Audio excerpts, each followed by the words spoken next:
Здравейте, любители на лозите и на облагородяването. В това кратко видео искам да ви покажа един много лесен и ефективен начин на облагородяване. Какво ви трябва за целта? Обикновена безцветна лепенка, остър нож и лозарски ножици. Най-важното условие при облагородяването по този начин е подложката и калема да имат еднакъв диаметър. Виждате добре как диаметъра и на подложката и на калема е абсолютно еднакъв.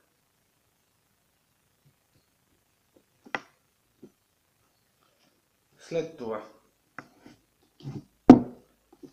правим разрез по дължина, най-широката част по средата.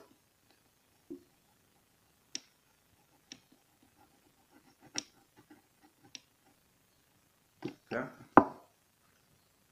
2-3 см. След което засичаме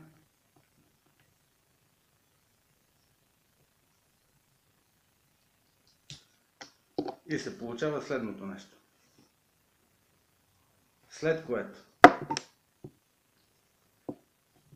слагаме калема и измерваме докъде си пасва. Ето така. Отбелязваме.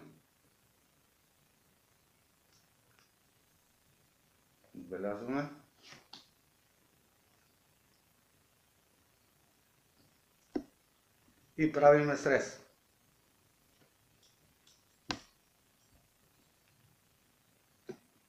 След което пак по дължина правиме разрез, който ще е еднакъв с другия. Okay. Ето.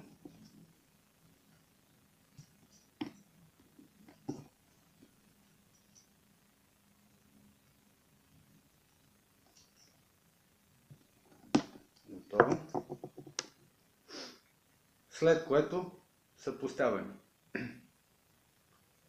Виждате за какво става въпрос.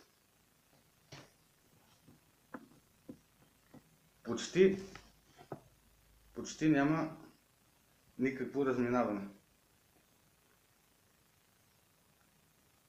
Така. След това замотваме.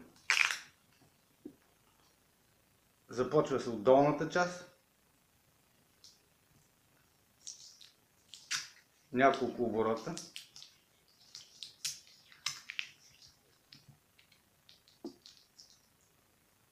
Притягаме и започваме нагоре.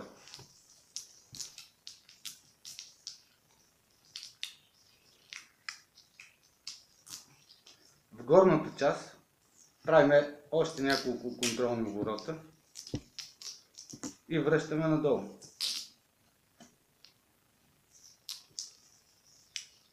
И в долната част завършваме.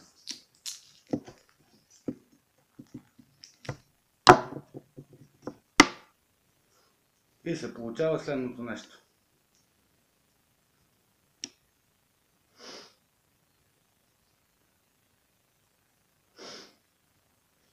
Това е всичко. Топката сочи нагоре. И накрая само да вметна, че този начин на облагородяване се извършва в най-доброто сокодвижение на лозите. Това ще рече средата на април, началото на май, за да може, когато калема е успешен, в горната част на калема просълзява от сокодвижението, трябва да има тук сок да потече, значи калема ви е успешен. Ако не се получи това, притегнете още намотката, не е проблем, за да не се губи никакво сокодвижение надолу или тук отгоре.